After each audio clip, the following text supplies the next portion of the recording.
the dog. The two boys sat on rocks, the dry stream bed that emptied into the wide black mouth of the drainage pipe.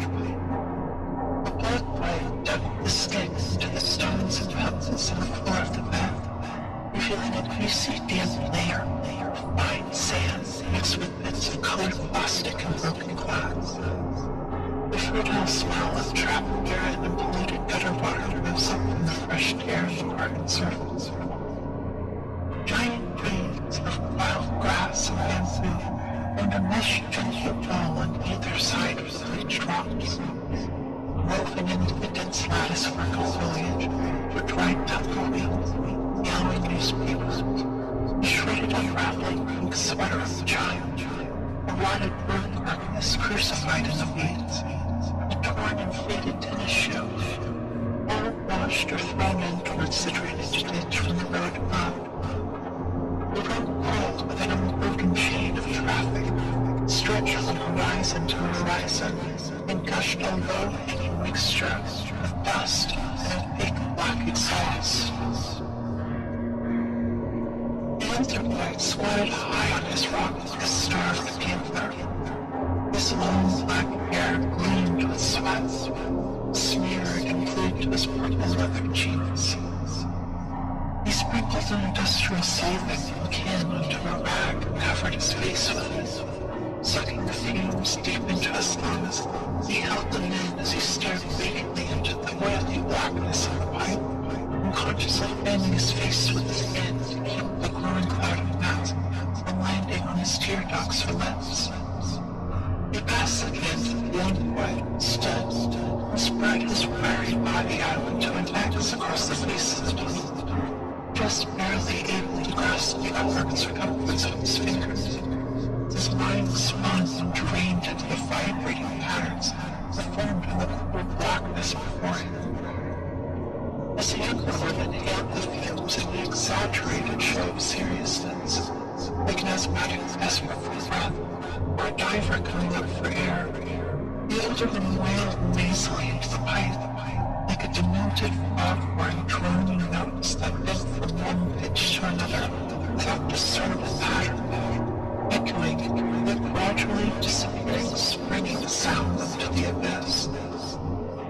The younger one collapsed backwards among the rocks, his body sprawled out in incongruously wide angles, like an epileptic frozen mid-seizure, then dropped into a stupor where he lay. He looked up with a permanent prevalence of matted and greasy hair that hung across his eyes under the diffusing white sun that sealed the veil of dirt and smoke down to his place in the stream bed, engulfing him and spitting him out, cackling gibberish in a burst of living and blinding flames. He found himself standing, swaying perilously on the large rock, watching his friend disappear down into the blackness like a long-legged spider, sinking into its own. Following the resonant click of his friend's boot heels, and adding to it the responding clicking of his own, he descended into the pipe, guiding himself with one hand on the cold, rigid wall, and carrying the rag and can in the other. After just a few feet, the light that sifted in from the entrance was swallowed completely, and the darkness around them was total, snubbing out with its sheer weight any possible memory or connection to the outside world. In regular short intervals, they stopped and squatted side by side against the curved metal walls, passing the rag and can back and forth. The blackness writhed with hallucinated creatures and phosphorescent rushes of color, swirling and lacing through the enclosed snaking void that ran beneath the endless industrial complexes and the chaos and dust of the ruined city. After a half hour of descending mindlessly, they came to a joint in the tunnel, where another pipe led off emptily to the right at a steep upward angle. They felt the pumping, dense hot air down to the main tunnel. At first, they explored this new blackness, but the increasing steepness of the incline and the growing presence of a noxious odor, the mix of burning plastic, vicious stinging chemicals, and organic healing for animal waste, augmented their fear of losing their way, and they inched backwards toward the original course. Soon after, as they slowly spiraled down, randomly howling and shouting echoes into the dead silence, they heard a distant low rumble building behind them. As it increased in intensity to a roar, the elder embarked at the younger one to jump onto his back and hold. Spread out as a single creature, the younger one clinging like a blind infant clung to its mother's back. The elder one pressed out with all his strength against the metal spiral. He screamed, but heard nothing as the torrent of filth engulfed them up to their necks. A rage of liquid chemicals, mixed with blood and offal, rushed with impossible force against their back, trying to pull them under. Small chunks of tin, metal shavings, soft clumps of fecal matter, and one of being snarling full lengths of a cow's intestines washed over them. The regular overflow of waste from the factories, the slaughterhouse above.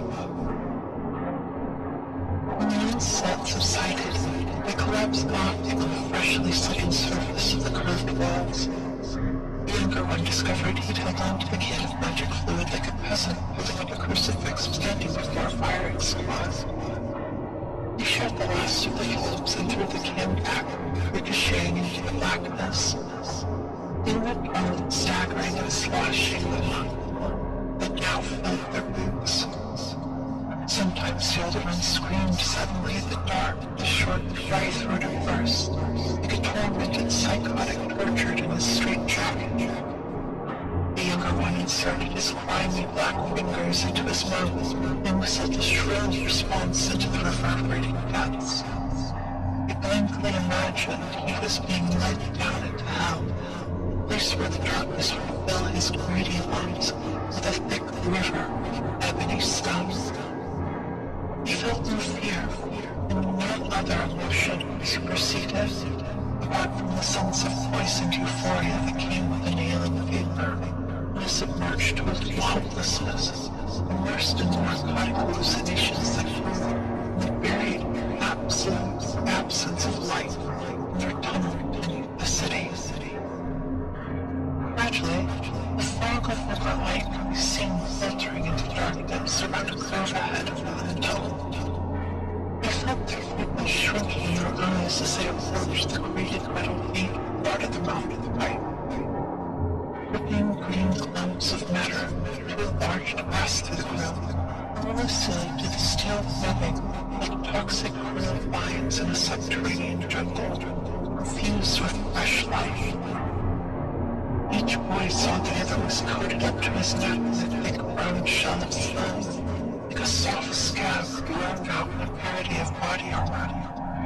Bits of fiber, cigarette butts, clumps of hair and fly larvae clung to the stiffening mouth. They squeezed through the sides of the gate, scraping off some of the black mud of the process, yelping like savages, and leapt down into the sun and rolled down the white sandy banks that descended on either side of the putrid stream that regularly spilled from the pipe and blackened the sand and rocks in his path with a coat of soil before engorging the sea. The incoming waves rolled silently in the thick black water of the deserted town, depositing back on the shore the indigestible litter that had flowed into it along with the sludge. Scattered piles of granulated styrofoam, knotted mounds of horsehair fiber, the cluster of oversized veterinarian syringes, some broken and some still half full of blood, various small plastic molds used in manufacturing machine fitting. The torn Polaroid of an obese naked woman splayed obscenely on a frilly bed as she mocked leered at her husband behind the camera. Discarded rubber sandals, a tangle of cheap glow-in-the-dark child's bracelets, and innumerable other objects too buoyant to be sucked under the spreading quicksand, placed beneath the water. The debris was deposited along the beach in ghost patterns, the waves as they retreated, with the tide back from the rocks and sand that fed from the base of the cliff and closed the cove. Balancing and slipping from rock to rock, they made their way along the shore. When they came to a deep pool of trapped rainwater, they jumped in and rinsed the scum from their clothes. Sitting on a rock, drying out the flood, Mildred took a still sealed baggie of brightly colored pills from his jeans pocket and emptied a handful for himself and the younger boy. He found a smaller, clean pool of water, washed down the assortment of amphetamines, synthetic hallucinogens, and barbiturates made epic water come from their hands. As they lay back among the rocks, watching the smoke shifting above them, sealing the sky closed, they listened to the seamless rolling of the viscous waves, barely audible beneath the rumbling and groaning of the trucks convoying along the road that abutted the cliff edges up behind them. The truck shook the earth down through the cliffs to the beach, migrating along the road like a thundering discord, stricken prehistoric beasts, roaring their agony up into the sinking sky. As the sun traveled behind the ceiling of smoke and tarnished clouds, the clouds projected on the underside became the drought anthropomorphisms and apparitions of their chemical dreams. The older boy lay curled on his side, baking in the sun like a discarded and emaciated fetus, left for dead in the rocks by its wandering, needing giant mother as she scavenged among the washed-up trash of the ruined city. His eyes rolled sightlessly in his head as sandflies worked at the gum saliva in the corners of his lips. His fingers were bunched in against his chest and twitched as if typing out a frenetic description of his dementia.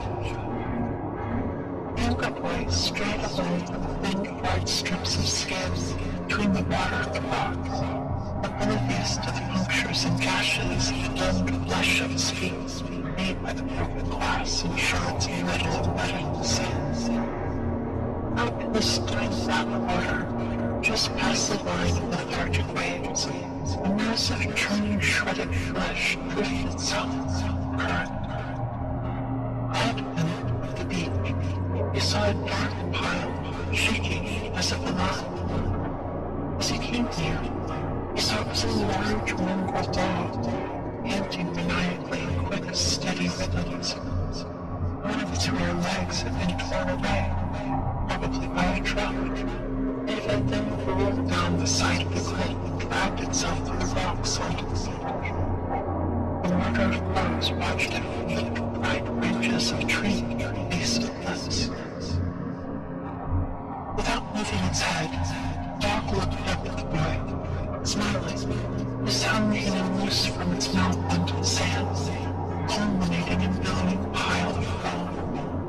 The sandflies danced in shifting herds from its eyes to its mouth in the pile of foam, the ultimate moment to the expanding pool of blood. 3 hand-sized crabs ripping the wound, eating the exposed meat. The boy found a stick in the rock and flicked the crabs away. Pressing the stick into the wound, he twisted it until the dog shrieked its last breath of pain, drowned out by the sudden cacophony of the crows, echoing like the schoolyard cries of excited children.